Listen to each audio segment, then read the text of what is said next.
بحمدہ تعالی و بکرم مصطفیٰ صلی اللہ تعالی علیہ وسلم۔ آج کی اس شب میں قرآن عظیم کے 12 پارے مکمل ہو چکے ہیں۔ اللہ عز و جل بقیہ قرآن عظیم کو صحیح تجوید سے پڑھنے اور آپ سب کو صحیح سماعت کرنے کی توفیق عطا فرمائے۔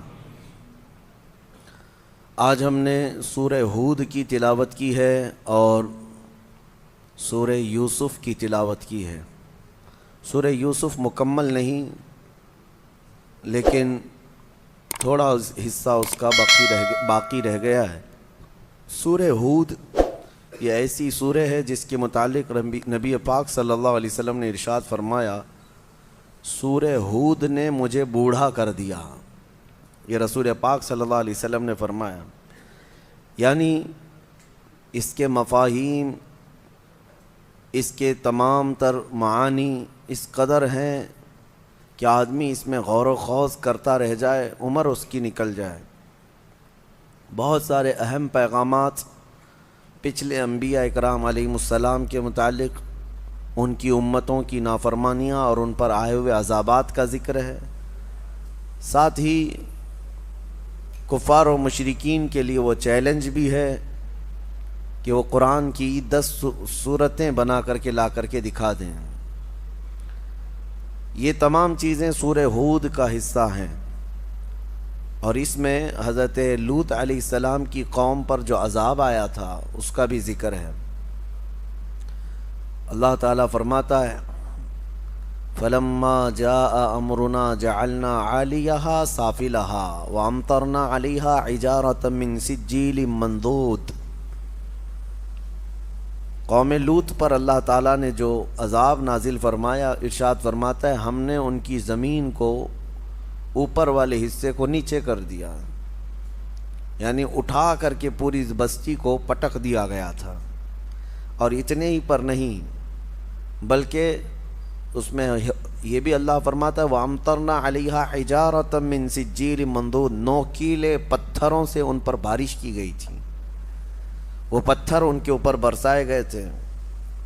یہ جارڈن کے علاقے میں آج بھی وہ علاقہ موجود ہے، ڈیڈ سی جس کو کہا جاتا ہے، بحر مردار، اس کے قریب قوم لوط آباد تھی، اور ان پر وہاں پر عذاب نازل ہوا تھا نوکیلے پتھروں کا۔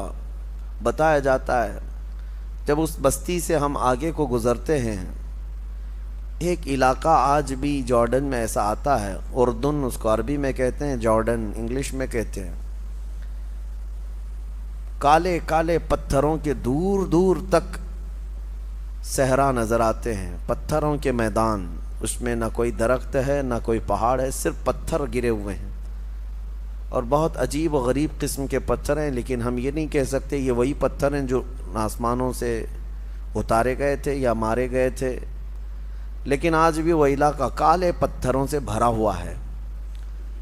اللہ تبارک و تعالی اپنی پکڑ اور اپنی گرفت سے ہم سب کو محفوظ فرمائے۔ سورہ ہود میں انبیاء اکرام علیہم السلام کے احوال آئے ہیں۔ اس میں حضرت ابراہیم علیہ السلام کا، حضرت شعیب علیہ السلام کی قوم کا، حضرت لوط علیہ السلام کی قوم کا، حضرت نوح علیہ السلام کی قوم کا، یہ سب کے ذکر آئے ہوئے ہیں۔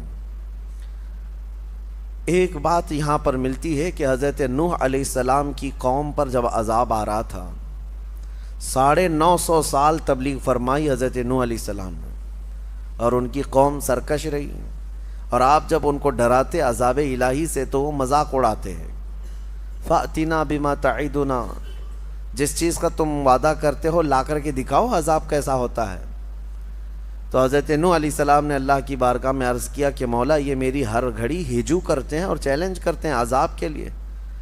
تو اللہ تعالیٰ نے فرمایا، نوح تم اپنی کشتی بناؤ سوکھے میں، جبکہ کوئی آس کے پاس میں کوئی ندی دریا نہیں ہے، لیکن کشتی بنانے کا حکم ہوا۔ آپ نے ایک بہت بڑے سائز کی کشتی بنائی جس میں صرف ایمان والے سوار تھے، اور ہر جانور جتنے بھی اس وقت موجود تھے ان جانوروں کا ایک ایک جوڑا اس میں لے لیا گیا تھا۔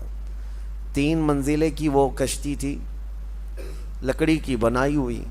اس وقت بھی ان کی قوم مذاق اڑا رہی تھی نوح علیہ السلام کے متعلق، کہ ان کا دماغ نکل گیا ہے، ذہن توازن کھو گیا ہے، یہ سوکھے میدان میں اتنی بڑی کشتی بنا رہے ہیں، آخر اس کو اٹھا کر لے جائے گا کون سمندر تک اگر ان کو جانا بھی ہے سفر پہ تو۔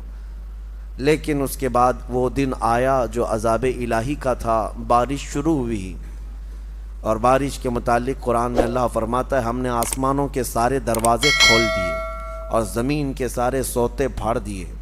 زمین بھی پانی اگل رہی تھی، آسمان بھی پانی برسا رہا تھا، یہاں تک کہ پانی بھرتا گیا، روئے زمین پر کوئی پہاڑ بھی باقی نہیں رہا جو ڈوبنے سے باقی رہا ہو، سب ڈوب چکے تھے۔ اب اس میں حضرت نوح علیہ السلام کی بیوی نافرمان تھی، کافرہ تھی۔ حضرت نوح علیہ السلام اللہ کے نبی ہیں، لیکن بیوی ان کی سرکش تھی، نافرمان تھی، کافروں کی مدد بھی کرتی تھی۔ اسی طرح لوط علیہ السلام کی بیوی بھی سخت بدکار تھی، گنہگار تھی اور کافرہ تھی۔ دو نبیوں کا ذکر اس سے قبل بھی آیا، اور آگے بھی آپ دیکھیں گے کہ اللہ تعالیٰ نے ان دونوں عورتوں کی مثال بھی بیان فرمائی ہے 29ویں پارے میں۔ حضرت نوح علیہ السلام کی بیوی ان پر کبھی ایمان نہ لائی، اور ان کا ایک بیٹا تھا حضرت نوح علیہ السلام کا، وہ بھی آپ پر ایمان نہیں لایا۔ اب جب بارش آنے لگی بہت تیز اور پانی بھرنے لگا، کشتی تیرنے لگ گئی، تو ایک پدری محبت ہوتی ہے جس کو کہتے ہیں شفقت پدری، یعنی باپ کی محبت اپنے بیٹے کے لیے ہر ایک کے دل میں کچھ نہ کچھ ہوتی ہے، چاہے کیسا بھی بیٹا ہو۔ تو حضرت نوح علیہ السلام پکارنے لگے اس کو کہ بیٹا آجا میری کشتی میں، تو بچ جائے گا۔ تو وہ ڈھیٹ بن کر کے اکڑتا رہا اور کہا میں اونچے پہاڑ پر چڑھ جاؤں گا، مجھے تمہاری کشتی کی ضرورت نہیں، اپنے باپ کے خلاف گیا۔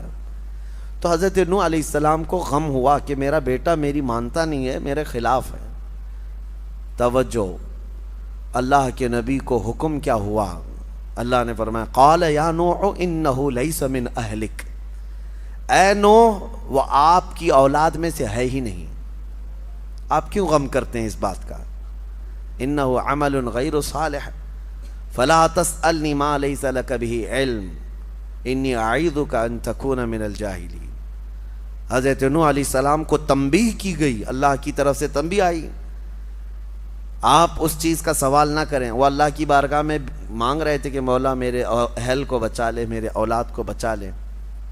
پورا واقعہ اس میں موجود ہے کہ جب اللہ کے نبی کشتی پر سوار ہوئے تو کہا یا بنی ارکب معنا ولا تکن مع الکافرین، بیٹا آ جا کافروں کے ساتھ مت جا۔ قال سآوی الی الجبل یعصمنی من الماء، میں اونچے پہاڑ پر چڑھ جاؤں گا، مجھے پانی سے کوئی چیز نہیں چھو بھی نہیں پائے گی۔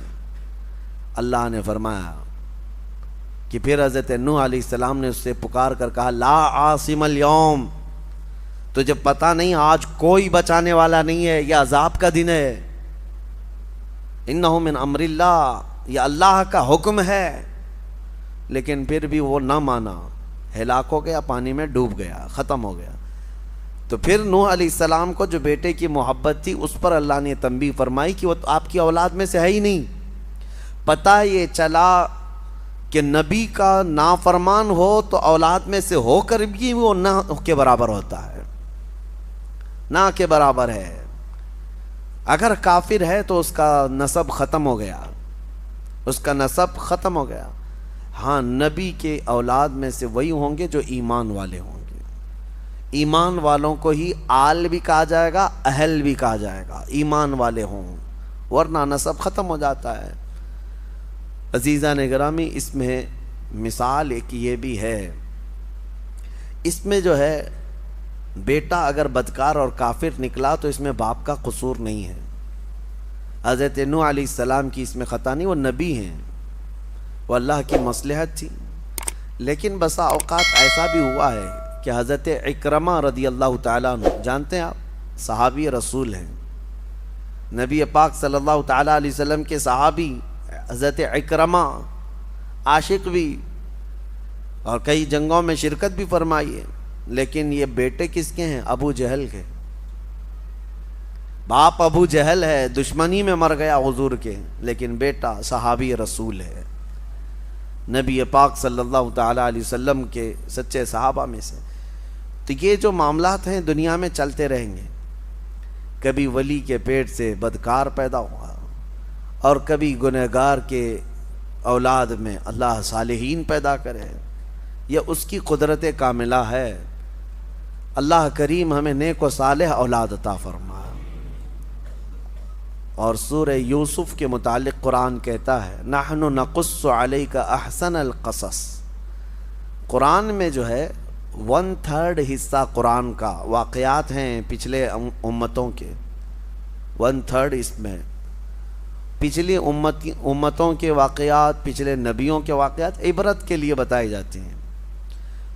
لیکن ان تمام واقعات میں جتنے بھی قرآن نے بیان کیے، قرآن کہتا ہے سورہ یوسف کے شروع میں اے محبوب ہم آپ کو سب سے بہترین قصہ سناتے ہیں۔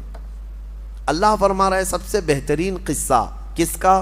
یوسف علیہ السلام کا۔ پوری زندگی ہے ان کی اس میں، سورہ یوسف میں، ان کی پیدائش کے وقت سے لے کر، یعنی شروع سے ان کے احوال سے لے کر ان کے اخیر عمر تک کے احوال اس سورہ میں آ گئے ہیں۔ یوسف علیہ السلام بیٹے تھے یعقوب علیہ السلام کی۔ یعقوب علیہ السلام اللہ کے نبی ہیں جن کو اسرائیل کہا گیا ہے، جن کے نام سے آج اسرائیل ملک بھی بنا ہوا ہے۔ اسرائیل ان کا نام ہے، حضرت یعقوب علیہ السلام کا، اور انہی کے بیٹوں کو بنی اسرائیل کہا جاتا ہے۔ یعقوب علیہ السلام کے ٹوٹل 12 بیٹے ہیں، جس میں حضرت یوسف علیہ السلام 11ویں نمبر پر تھے۔ 10 بیٹے اور تھے، 11ویں نمبر پر حضرت یوسف علیہ السلام تھے۔ جب یعقوب علیہ السلام کے 11ویں نمبر پر پیدا ہوئے، ان کا جمال ایسا تھا کہ جو دیکھتا پلکیں جھپکانا بھول جائے۔ خوبصورتی اللہ نے کمال کی دی تھی یوسف علیہ السلام کو بچپن سے۔ اور جب باپ کا چھوٹا بیٹا وہ عزیز بھی ہوتا ہے، عام طور پر فطرت بھی ہے، اور یوسف علیہ السلام اخلاق میں بھی اور صورت میں سیرت میں بہت اعلیٰ تھے، باپ کے بہت قریب رہنے لگے۔ یعقوب علیہ السلام ہمیشہ یوسف علیہ السلام کو لے کر چلتے تھے۔ تو ایک دن یوسف علیہ السلام نے خواب دیکھا، اور وہ خواب سے ہی یہ سورہ شروع ہو رہا ہے۔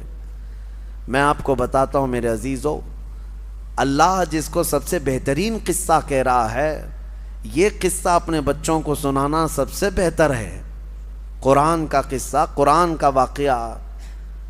اور کہاں لوگ آج چور پولیس کی کہانیاں، گڈے گڑیا کی کہانیاں، اور پتہ نہیں جل پری ہور پری کی کہانیاں، جھوٹ پر مبنی کہانیوں سے بچوں کی پرورش میں کچھ فرق نہیں ہے۔ ہاں ان کو سچے واقعات جو انبیاء کرام کے ہیں یہ سنائیں۔ اسلامی تاریخ یہی رہی ہے، سیرت بھی یاد ہو جائے گی، تاریخ بھی یاد ہو جائے گی، اور ایمان بھی پختہ ہو جائے گا۔ ہر باپ اپنے بچوں کو، یا بڑی عمر کے لوگ جو گھروں میں ہیں، وہ جو کہانیاں سنائے کرتے تھے بچوں کو، سب سے بہتر ہے کہ وہ قرآن کے ان واقعات کو سنائیں۔ اللہ جس کو فرما رہا ہے سب سے بہترین قصہ۔ یوسف علیہ السلام بچپن میں خواب دیکھتے ہیں، اور اس خواب کا ذکر اپنے باپ سے کرتے ہیں۔ انی رأیت 11 کوکبا والشمس والقمر رأیتہم لی ساجدین۔ کہتے ہیں اے ابا جان، میں نے رات میں خواب دیکھا ہے کہ 11 ستارے، 11 تارے اور ایک چاند اور ایک سورج مجھے سجدہ کر رہے ہیں۔ کون کہا؟ یوسف علیہ السلام۔ باپ یعقوب علیہ السلام اللہ کے نبی ہیں، جب انہوں نے حضرت یوسف سے بچپن میں ہی یہ خواب سنا تو کہا یا بنی لا تقصص رؤیاک علی اخوتک، بیٹا یہ اپنے بھائیوں کے سامنے مت بولنا اس خواب کو، جو 10 بھائی ہیں تمہارے ان کے سامنے اس خواب کا ذکر مت کرنا، ورنہ وہ کچھ نہ کچھ تمہیں نقصان پہنچا سکتے ہیں۔ بھائیوں میں بھی حسد آتا ہے، ہر زمانے میں رہا ہے۔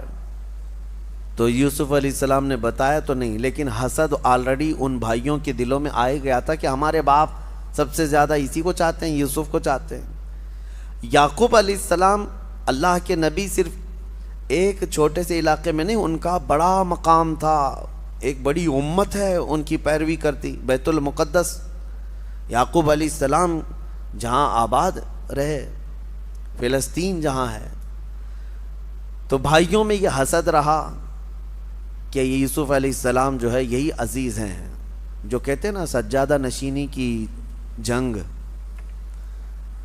دوڑ کہ باپ کے بعد میں بیٹھوں گا گدی پہ، باپ کے بعد میں رہوں گا۔ 10 لوگ ایک طرف ہو گئے، یوسف علیہ السلام ایک طرف۔ اب شیطان آیا، ان 10 کو وسوسے ڈالا کہ تم یوسف کا کام تمام کرو ورنہ تمہیں باپ کبھی چاہیں گے بھی نہیں۔ تو انہوں نے یہ کہا کہ کیا کریں، آپس میں بیٹھ کر کے میٹنگ کیا، کہا کہ یوسف کو جو ہے مار ڈالتے ہیں۔ پھر ایک بھائی نے کہا مارو مت، جنگل میں لے جاتے ہیں، کہیں جا کر کسی کنویں میں ڈال کے آ جائیں گے۔ تو بھائیوں نے یہ مشورہ کیا اور اس کے بعد کہا کہ پھر ان کو لے کر کیسے جائیں، ابا تو چھوڑیں گے نہیں ان کو ہمارے ساتھ۔ کہا ہم منا لیں گے۔ آئے یوسف علیہ السلام کے مانگ کے لیے، مطالبے کے لیے حضرت یعقوب علیہ السلام کے پاس۔ سارے 10 آ کر کہتے ہیں ابا جان ہم جانا چاہتے ہیں سیر و تفریح کے لیے، ہم تو جا رہے ہیں، ہمارا چھوٹا بھائی اگر سفر میں نہیں رہے گا تو مزہ نہیں آئے گا، آپ اس کو ہمارے ساتھ بھیجیں۔ ارسلہ معنا غدا یرتع ویلعب، وہ بھی ہمارے ساتھ کھیلے گا، تفریح کرے گا۔ وَإِنَّا لَهُ لَحَافِظُونَ، اور ہم اس کی بہت حفاظت کریں گے۔ یعقوب علیہ السلام نے کہا انی لَيَحْزُنُنِي أَن تَذْهَبُوا بِهِ وَأَخَافُ أَن يَأْكُلَهُ الذِّئْبُ، مجھے ڈر ہے کہ تم کہیں اس کو اکیلا چھوڑ دو گے جنگل میں اور کوئی درندہ آ کر اسے کچھ نقصان پہنچا دیا۔ تو بھائیوں نے کہا اگر ایسا ہوا کہ ہم اس کی حفاظت نہیں کریں گے تو پھر ہم پر لعنت ہے، ہم کیسے بھائی ہوں گے، ہم یوسف کی پوری حفاظت کریں گے۔ جب یقین دلایا تو یوسف علیہ السلام کو بھیج دیا والد گرامی نے، لے کر کے پلان کے مطابق آئے جنگل میں، اور آنے کے بعد تھوڑی دیر کھیلنے کے بعد 10 نے مل کر کے یوسف علیہ السلام کو جنگل میں موجود ایک کنویں میں ڈھکیل دیا۔ بہت پرانا کنواں تھا، زہریلے سانپ اس کنویں کے اندر موجود تھے۔ انہوں نے ڈھکیل تو دیا لیکن اللہ کا حکم ہوا کہ فوراً جبرائیل امین آئے، یوسف علیہ السلام کو پکڑ کر کنویں میں ایک جگہ بٹھا دیا، اور جتنے موذی جانور تھے سب کو حکم ہو گیا کہ تمہیں یہ ایذا دینے کے لیے نہیں، یہ اللہ کے نبی ہیں، ان کی حفاظت کرو۔ کوئی ایک سانپ نے بھی ٹچ نہیں کیا۔ ہاں، موذی جانور اللہ کے نبیوں کو ایذا نہیں دیتے۔ یوسف علیہ السلام کو جو نبوت ملی وہ اسی کنویں میں ملی۔ چھوٹی عمر میں جن لوگوں کو نبوت دی گئی ہے وہ 3 نبیوں کا ذکر آتا ہے۔ ایک حضرت یوسف علیہ السلام جو کنویں میں ان کو نبوت ملی، دوسرے حضرت یحییٰ علیہ السلام بچپن میں ہی، اور تیسرے عیسیٰ علیہ السلام پیدا ہوتے ہی نبی بن کر کے آئے۔ یعنی یہ ظاہری دنیا میں جو کم عمر میں جن کی نبوت ہوئی، ورنہ نبوت کے متعلق میرے آقا صلی اللہ علیہ وسلم سے پہلے کسی کی نبوت نہیں۔ وہ اس وقت بھی نبی تھے جب آدم علیہ السلام پیدا بھی نہیں ہوئے تھے۔ اب کنویں میں ڈھکیل دیا، واپس آ کر کے جنگل میں پلان کرنے لگ گئے کہ اب کیا کریں گے۔ تو انہوں نے ایک بھیڑیے کو پکڑ کر کے اس کو کاٹ دیا، کاٹ کر اس کا خون، یوسف علیہ السلام کا جبہ نکال کر اس کو خون لگا دیا جگہ جگہ۔ یوسف علیہ السلام کو دھکیلنے سے پہلے ان کا جبہ اتار لیا ہوگا، اس کو خون لگا دیا، اور اس کے بعد رات کو روتے دھوتے اپنے گھر آئے اپنے باپ کے پاس۔ وَجَاءُوا عَلَىٰ قَمِيصِهِ بِدَمٍ كَذِبٍ، جھوٹے خون کے ساتھ آئے باپ کے پاس اور پھر رونے لگے۔ قالوا یا ابانا انا ذهبنا ونستبق وتركنا يوسف عند متاعنا فاكله الذئب، ابا جان ہم کھیل رہے تھے، ہمارے سامان کے پاس یوسف کو بٹھائے تھے ہم، اور ہم کھیل میں مصروف تھے، اچانک ایک بھیڑیا آیا اور یوسف کو کھا گیا، لے چلا گیا۔ آپ کو یقین نہیں آئے گا، وما انت بمؤمن لنا، آپ ہم پر یقین نہیں کریں گے، ہمیں پتہ ہے، لیکن دیکھیے یہ ہم جبہ لے آئے ہیں۔ وجاءوا علی قمیصہ بدم کذب، یہ خون لگا ہوا ان کا قمیص ہے یوسف علیہ السلام۔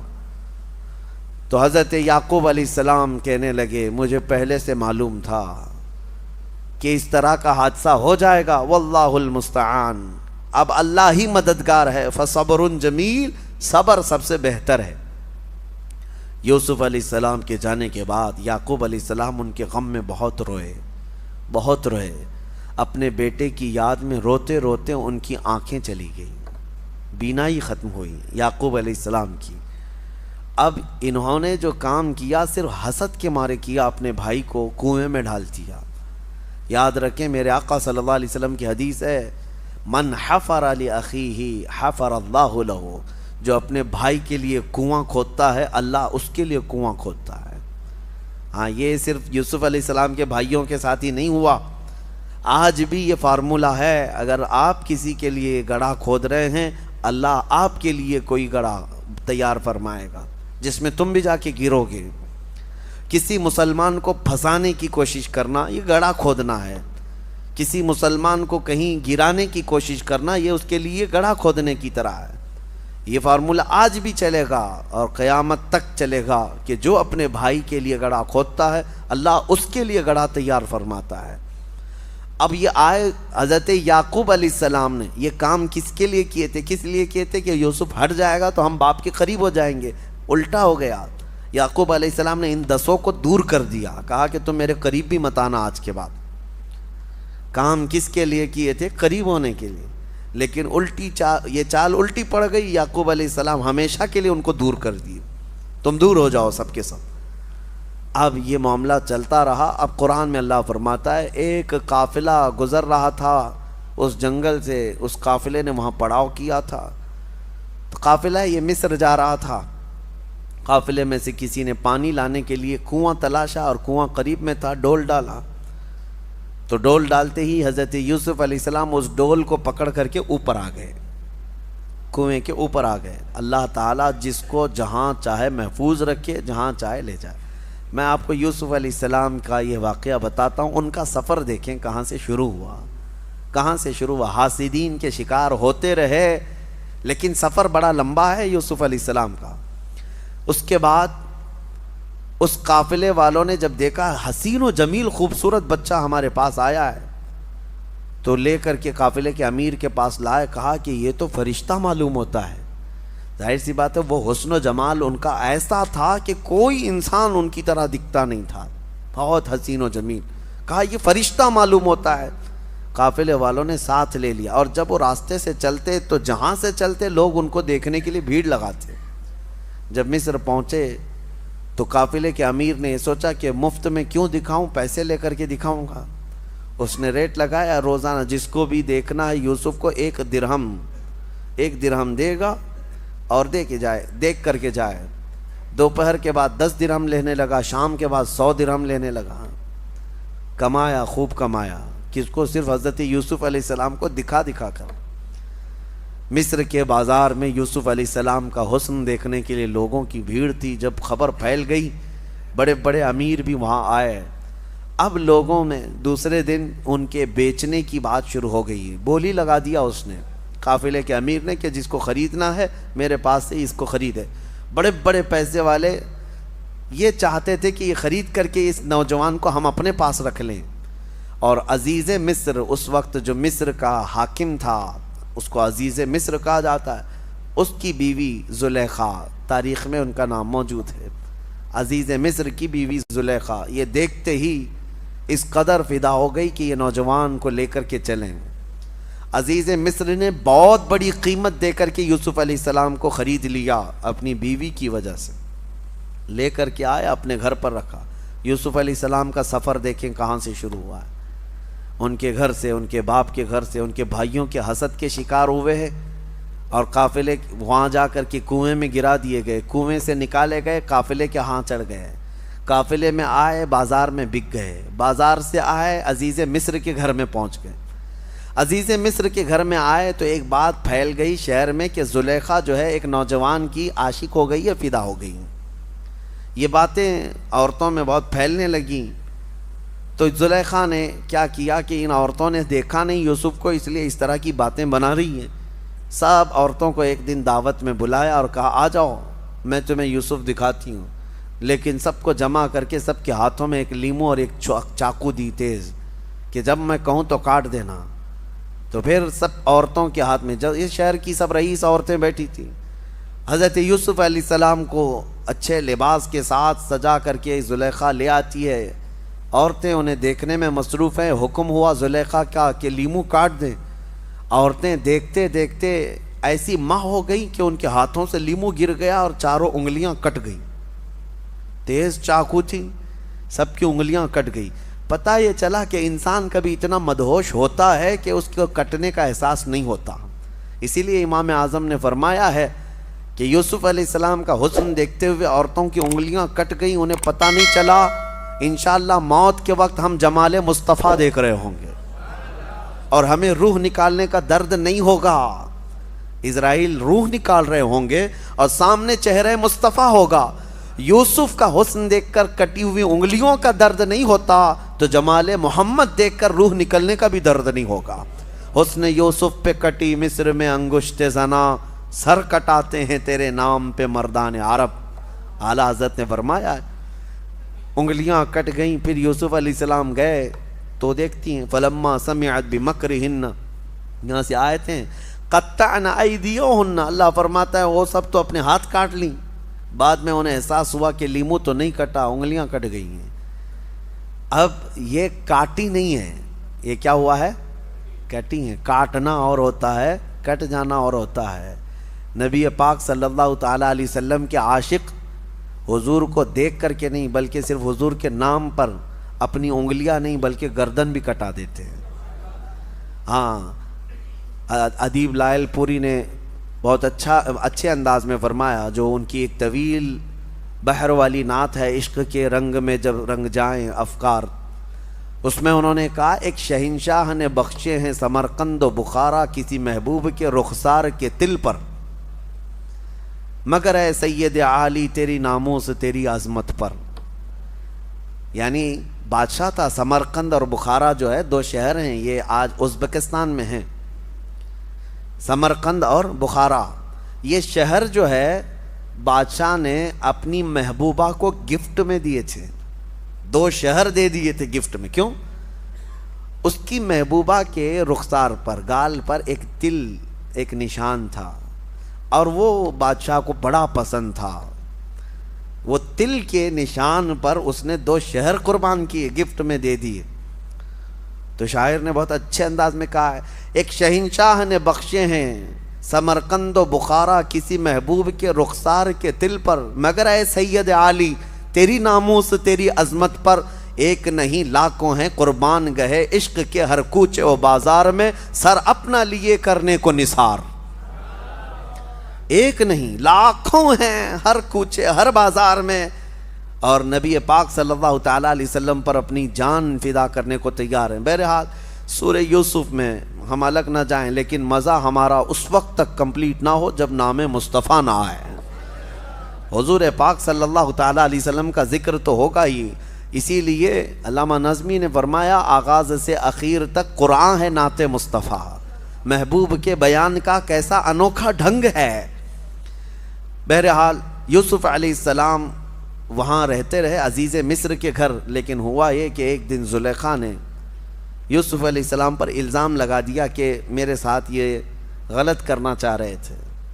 یوسف علیہ السلام پاک دامن اللہ کے نبی ہیں، اللہ کے نبی کبھی کسی بھی گناہ کے بارے میں سوچ بھی نہیں سکتے۔ مشہور قول ہے، کہا گیا ہے نبی کے دامن میں پیوند تو ہو سکتا ہے دھبا نہیں ہوتا، پیوند تو ہو سکتا ہے لیکن دھبا نہیں ہو سکتا، گناہوں کا دھبا نہیں۔ یوسف علیہ السلام پر جب یہ الزام لگایا زلیخا نے تو عزیز مصر نے جیل میں ڈال دیا یوسف علیہ السلام کو بغیر کسی تحقیق کے۔ وہاں پر ان لوگوں کو نہ جانے کون سی بات تھی، بے گناہ یوسف علیہ السلام قید میں چلے گئے۔ یوسف علیہ السلام جیل میں کتنے دن رہے پتہ ہے؟ یہاں تو بڑے سے بڑا قلم جب لگ جاتا ہے تب بھی جو ہے بیل ہو جاتی ہے، لیکن یوسف علیہ السلام 7 سال پہلے رہے۔ یہ تو یہاں پر عمر قید کی سزا ہے، اس کے بعد پھر 7 سال بڑھا دیے گئے، 14 سال یوسف علیہ السلام جیل میں رہے۔ 14 سال کسی کی لائف کا ایک بڑا حصہ جیل میں گزر جائے، وہ بھی بغیر کسی جرم کے۔ میرے عزیزو، آج بہت سارے ہمارے نوجوان جیلوں میں قید ہیں۔ میں ان سے کہتا ہوں ہمارے تو گناہ ہیں، ہماری تو خطائیں ہیں، اگر ہم جیلوں میں بند ہو جائیں بیٹھ جائیں تو صبر کر لینا چاہیے اس نبی کو دیکھ کر کے جس کا دامن پورا پاک تھا پھر بھی 14 سال جیل کے اندر بیٹھے رہے۔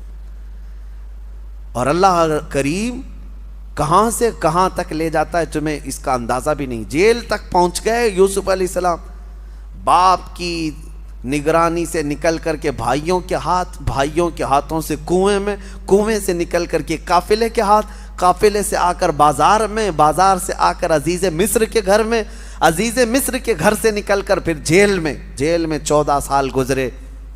وہاں 2 قیدی اور بھی تھے، انہوں نے خواب دیکھے۔ یوسف علیہ السلام کا ایک معجزہ ہے، خوابوں کی تعبیر بیان کرتے تھے، سچی سچی تعبیر۔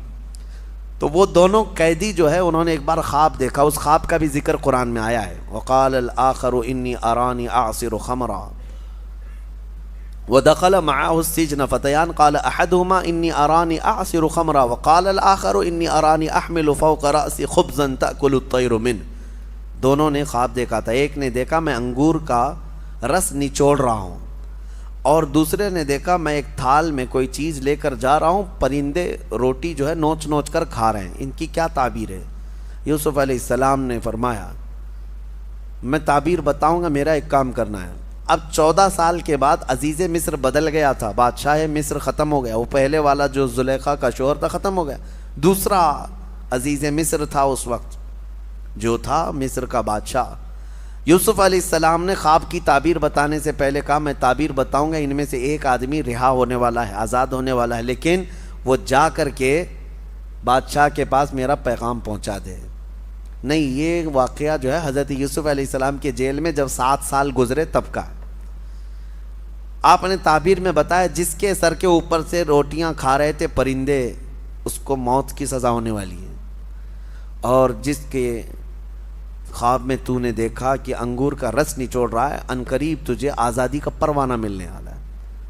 تھوڑے ہی دن کے بعد حکم آیا جیل کا یہی کہ ان میں سے ایک آدمی کو پھانسی کی سزا ہے اور دوسرے کو جو ہے رہائی مل گئی۔ جو آزاد ہوا وہ چلا گیا، لیکن جانے کے بعد بھول گیا یوسف علیہ السلام کا پیغام وہاں بادشاہ مصر تک پہنچایا بھی نہیں کہ ایک قیدی اندر بغیر کسی جرم کے قید ہے، نہیں بتایا۔ 7 سال پھر گزر گئے۔ اب جو بادشاہ مصر تھا اس نے خود خواب دیکھا، وہ بھی خواب کا ذکر اس سورہ میں موجود ہے۔ وقال الملك انی ارى 7 بقرات سمان یأکلهن 7 عجاف۔ بادشاہ نے خواب میں یہ دیکھا کہ 7 موٹی تازی بھینسیں ہیں خواب میں، اور 7 سوکھی بھینسیں ہیں، اور 7 ہری گھاس کے اوٹ اور 7 سوکھی ہوئی گھاس کے اوٹ، اور اسے کچھ سمجھ میں نہیں آئے کیا چیزیں۔ صبح اٹھ کر کے نجومیوں سے پوچھنے لگا اس خواب کی تعبیر کیا ہے۔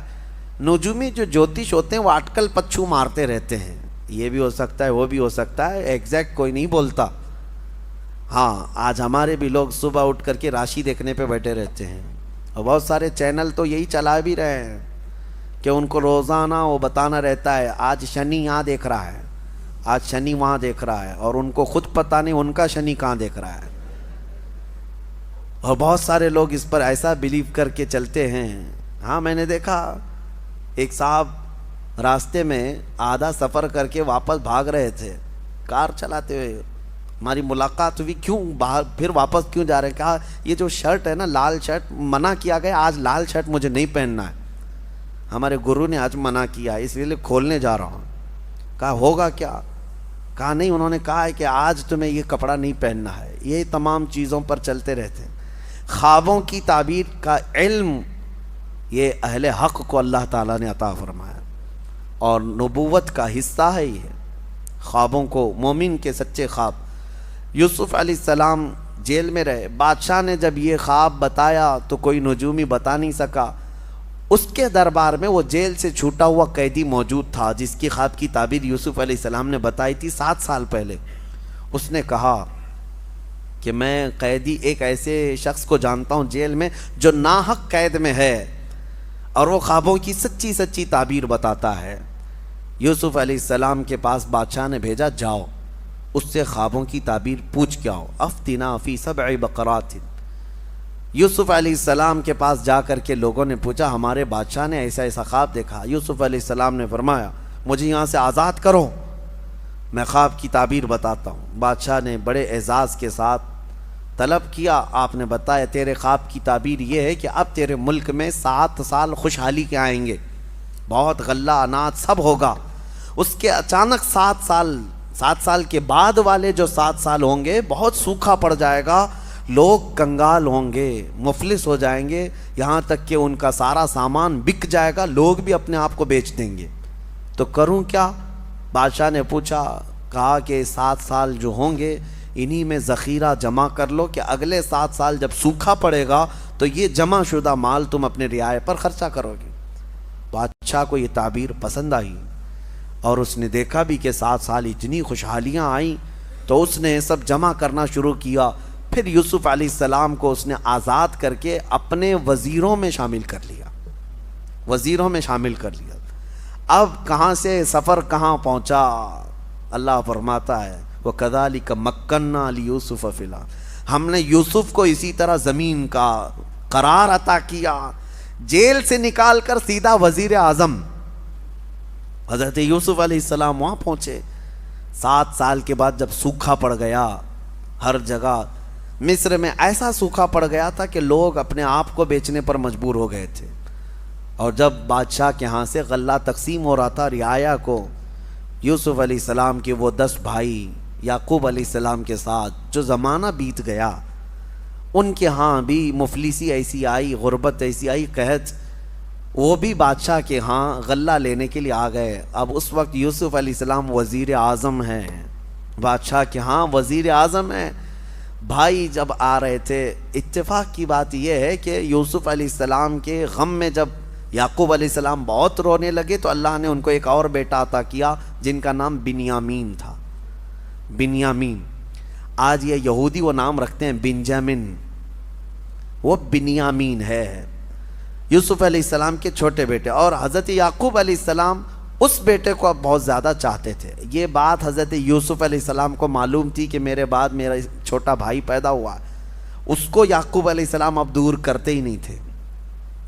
اب یہ 10 بھائی آئے تھے جب بادشاہ کے یہاں پہنچے غلہ لینے کے لیے، حضرت یوسف علیہ السلام نے تو ان کو پہچان لیا، لیکن وہ ان کو نہیں پہچانتے تھے۔ ان کو تو یہ لگا کہ کب کے ہم نے کنویں میں ڈال دیا، ختم ہو گئی کہانی، لیکن یوسف علیہ السلام موجود تھے۔ حضرت یوسف علیہ السلام نے ان بھائیوں کا غلہ روک دیا، کہا بانٹنے والے سے کہ ان کو پہلے طلب کرو۔ پوچھا کتنے لوگ ہیں تمہارے گھر میں؟ کہا ہم لوگ ہیں، ہمارے باپ ہیں، ہمارے ایک بھائی ہیں۔ کہا جاؤ اپنے چھوٹے بھائی کو بھی ساتھ میں لے آؤ، جب تک وہ نہیں آئے گا تمہیں غلہ نہیں دیا جائے گا۔ وہ 10 نے کہا ہمارے باپ ان کو نہیں بھیجتے۔ کہا کیوں نہیں بھیجتے؟ کہا ہمارے ایک بھائی کے ساتھ حادثہ ہوا تھا پہلے، اب ہمارے باپ اس چھوٹے بھائی کو نہیں بھیجتے۔ یوسف علیہ السلام نے کہا جب تک تمہارا وہ چھوٹا بھائی آئے گا نہیں تمہیں غلہ دیا نہیں جائے گا۔ واپس چلے آئے۔ باپ یعقوب علیہ السلام سے کہنے لگے جو عزیز مصر کا وزیر اعظم ہے وہ بڑا سخت آدمی ہے، وہ بڑا سخت آدمی ہے، وہ غلہ نہیں دیتا، آپ ہمارے چھوٹے بھائی کو ساتھ بھیجیں۔ حضرت یوسف علیہ السلام کے باپ یعقوب علیہ السلام کہنے لگے مجھے پھر خوف ہے کہ اس کے ساتھ بھی تم کچھ غلط نہ کر جاؤ۔ بہت روئے، 10 نے کہا ایک غلطی ہوئی، اب غلطی نہیں کریں گے، آپ بھیج دیں اللہ کے لیے۔ حضرت یعقوب علیہ السلام نے بھیج دیا۔ بڑی منت سماجت کرنے کے بعد جب یہ آئے اپنے چھوٹے بھائی کو لے کر کے، غلہ جب تقسیم ہو رہا تھا، یوسف علیہ السلام نے سب کو غلہ دیا اور چھوٹے بھائی کے تھیلے میں سونے کی کٹوری ڈال دی جس سے تقسیم ہوتا تھا غلہ، اور اس کے بعد وہ لوگ غلہ لے کر کے باہر نکلے تھے۔ یوسف علیہ السلام نے اعلان کیا کہ شاہی خزانے کی سونے کی کٹوری چوری ہو گئی ہے، چیکنگ کرو کس کے پاس ہے۔ سارے لوگوں کے تھیلے چیک کیے گئے تو حضرت بنیامین کے پاس ملی جو یوسف علیہ السلام کے چھوٹے بھائی تھے۔ حضرت یوسف علیہ السلام نے کہا پکڑو ان کو، گرفتار کر کے لائے۔ اب وہ 10 رونے لگے، گڑ گڑانے لگے، ہماری تو موت آ جائے گی، ہم اپنے باپ کے پاس جا نہ سکیں گے، چھوڑ دیں، ہم 10 کو لے لیں، اس کو چھوڑ دیں۔ یوسف علیہ السلام نے کہا نہیں، اسی کو ہم رکھیں گے، اسی کو ہم رکھیں گے، اور اس وقت تک ہم انہیں نہیں چھوڑیں گے جب تک تم اپنے باپ کو لے کر نہیں آتے۔ اب وہ بھائی رونے لگے، کہا ہمارے باپ نہیں آ سکتے، ان کی آنکھیں نہیں ہیں، بڑھاپا ہے، بہت غم میں روتے ہیں۔ حضرت یوسف علیہ السلام نے پوچھا کس غم میں روتے ہیں؟ کہا ان کا ایک عزیز بیٹا انتقال کر گیا۔ یوسف علیہ السلام کو رونا آ گیا، اپنے باپ کی محبت تھی کہ ابا جان اتنے سالوں سے میرے غم میں رو رہے ہیں۔ پھر حضرت یوسف علیہ السلام نے اپنا جبہ اتارا اور کہا ان بھائیوں کے ہاتھ میں دیا، کہا جانا اپنے باپ کے پاس اس جبے کو دے دینا، وہ آئیں گے، یہ جبہ لے کر کے ضرور آئیں گے، جاؤ یہ 10 یوسف علیہ السلام کا جبہ لے کر چلنے لگے. اس وقت تک بھائیوں کو نہیں معلوم یہ یوسف ہے. جب وہ لے کر کے چلنے لگے, سنو قرآن کہتا ہے فلما ان جاء البشیر, نہیں بلکہ یعقوب علیہ السلام کہتے ہیں انی لاجد ریح یوسف لولا ان تفندون. گھر والے جو بیویاں تھیں حضرت یعقوب علیہ السلام کی, وہ اکیلے تھے, آنکھیں نہیں ہیں, ابھی یہ بھائی آئے نہیں, راستے میں ہیں. گھر میں حضرت یعقوب علیہ السلام زور زور سے ادھر ادھر سے چلتے اور کہتے ہیں مجھے یوسف کی خوشبو آ رہی ہے, یوسف کی خوشبو آ رہی ہے. لوگوں نے کہا قالوا تاللہ انک لفی ضلالک القدیم. لوگوں نے کہا اللہ کی قسم آپ پرانی محبت میں کھوئے ہوئے ہیں, کہاں یوسف ابھی اس زمانے میں. یعقوب علیہ السلام کہنے لگے نہیں, مجھے میرے بیٹے کی خوشبو آ رہی ہے. نبی ہے جو اپنے بیٹے کی خوشبو سونگھ سکتا ہے. اور جب وہ جبہ لے کر کے بھائی پہنچے تو قرآن میں القاہ علی وجہہ, بھائیوں نے وہ جبہ لا کر یعقوب علیہ السلام کے منہ پر ڈال دیا. اللہ فرماتا ہے فرتد بصیرا, ان کی کھوئی ہوئی بینائی واپس آ گئی, آنکھیں واپس آ گئی, وہ دیکھنے لگ گئے. اللہ اکبر. قرآن کی آیتیں شاہد ہیں, ایک نبی کا جبہ دوسرے نبی کی آنکھیں لا رہا ہے, ایک نبی کا جبہ دوسرے نبی کو فائدہ دے رہا ہے, تو پھر نبی کا منہ مبارک امتی کو کیوں نہیں فائدہ دے سکتا؟ نبی کے قدم جہاں پر لگے وہ مٹی ہمارے لیے شفا کیوں نہیں ہو سکتی؟ یقیناً شفا ہے. یہ اپنے اپنے عقیدے کی بات ہے اور اپنے اپنے محبت کی بات ہے. وہ قرآن تو پڑھتے ہیں, شاید یہ آیت کھا جاتے ہوں گے. پوچھو ان کو یعقوب علیہ السلام کی آنکھیں واپس کیسے آئی تھی؟ وہ جبہ یوسف سے آئی تھی, جبہ یوسف سے آئی تھی. بہرحال یعقوب علیہ السلام چل کر کے آئے بھائیوں کے ساتھ. کتنے لوگ ہیں اب؟ 10 بیٹے یعقوب علیہ السلام کے, اور حضرت یعقوب علیہ السلام. ایک بیٹے تو وہاں گرفتار ہیں, بنیامین. اب جب پہنچے, مصر پہنچے, تو یعقوب علیہ السلام کے استقبال کے لیے یوسف علیہ السلام بادشاہ کے ساتھ خود باہر آئے. جب یعقوب علیہ السلام آئے, یوسف علیہ السلام کو دیکھا, وہ جمال جہاں آ رہا, اپنے بیٹے کو کیسے نہ پہچانتے. آپ نے کہا کہ اللہ نے یوسف کو میرے زندہ رکھا, یہ یوسف ہے. تو 10 بھائی نہیں 11 بھائی پورے کے پورے سجدے میں گر گئے, اور یعقوب علیہ السلام بھی سجدے میں گئے, اور بادشاہ مصر بھی سجدے میں گرا. اور اس کے بعد یہ سجدہ تعظیم کا سجدہ تھا یوسف علیہ السلام کے لیے, وہ اللہ کے رسول ہیں. جب سجدے سے اٹھے تو یعقوب علیہ السلام نے کہا بیٹا بچپن میں جو تو نے خواب دیکھا تھا اس خواب کی تعبیر یہی ہے. تو نے دیکھا تھا کہ 11 تارے مجھے سجدہ کر رہے ہیں, وہ 11 تارے یہ تیرے بھائی ہیں, انہیں آج تو معاف کر دے. اور جو چاند تو نے دیکھا تھا وہ عزیز مصر ہے, اور سورج جو تجھے سجدہ کر رہا تھا وہ اللہ کا نبی یعقوب ہے. یہ یوسف علیہ السلام کے بچپن کے خواب کی تعبیر یہاں مکمل ہوئی. پھر یوسف علیہ السلام نے اپنے بھائیوں کو معاف کر دیا, کہا لا تثریب علیکم اليوم, آج تمہاری پکڑ نہیں ہوگی, اللہ تمہیں معاف کرے گا. حکیم الامت احمد یار خان نعیمی رحمۃ اللہ علیہ فرماتے ہیں وہ نبی کو تکلیف دیے تھے, اور نبی کو تکلیف دینے والا معاف نہیں ہوتا.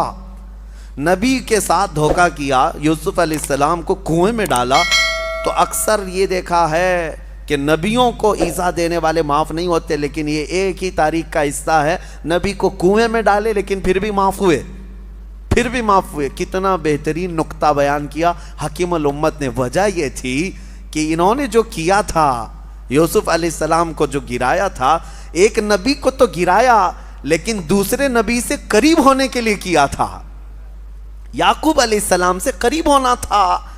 یہ ان کی خطا بھی کس کے لیے تھی؟